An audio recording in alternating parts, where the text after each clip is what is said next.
the average American versus the average Brit. There's Americans and then there's Brits.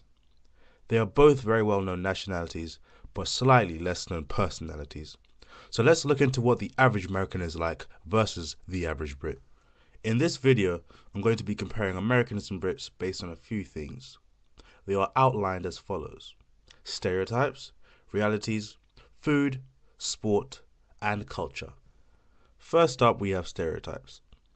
Firstly, American stereotypes. We both know where this is going. Americans are considered dumb and fat. As for the British stereotypes, Brits are considered posh and classy.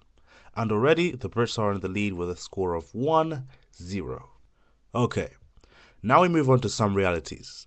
Firstly, Americans live in a far richer country, so the average salary in America is larger than the average salary in Britain, meaning that the average American is wealthier than the average Brit. Yeah, so that levels the playing field because the score is now 1-1. Now, we take it to food. And the average American likes eating. Hence, the obesity epidemic.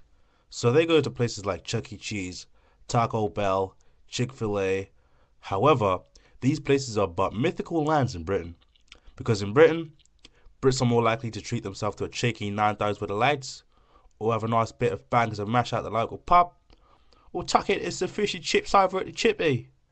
And since there's no clear winner here, I'll leave it as a draw. Moving on to sports. This is where Americans and Brits are very similar, because Americans like football, and Brits also like football. But hold on a minute. They're two completely different sports. This topic of American football versus British football could have its own video. American football involves men running around holding an egg-shaped ball in their hands and sometimes kicking it. Sometimes. Meanwhile, British football, aka real football, involves men running around kicking a ball with their foot. Hence, football, not soccer. What's soccer? Is it called World Cup soccer? No, it's football. You know what? Fuck it. Just for that naming error, I'm giving this round to Britain. So it's 2-1 to Britain. And lastly, we have culture. American guys have what we call a bro culture.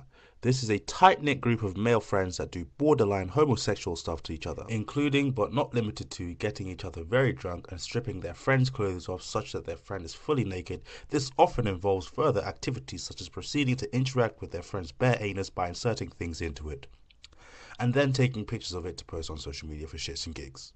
Just let that sink in. But Brits also have a similar culture. However, in Britain, it's called lad culture. It's essentially the exact same thing. However, they do differ when it comes to the terms they use. American bros use terms such as hot and chick to refer to girls. She's a hot chick. British lads tend to use the terms fit and bird when they refer to girls. She's a fit bird. American bros use the term dude to refer to a guy. Hey dude, how are you dude? British lads use the term mate to refer to a guy. You alright mate? How you doing mate? But the interesting thing is that both countries use the term bro. For example, in America they'd say, hey bro, sup bro. In Britain they'd say, greetings there bro. I must say, this is terrible weather, bro. Which is clearly an American-inspired word, and doesn't even sound right when used in Britain. So this round goes to America. It's now 2-2.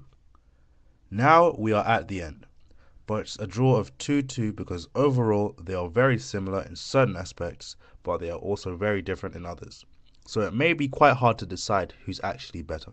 So I'll let you decide for this final round, and I'll put it like this. They may be two very popular and thriving countries, but at the end of the day, they both speak English. And where is England? See you later.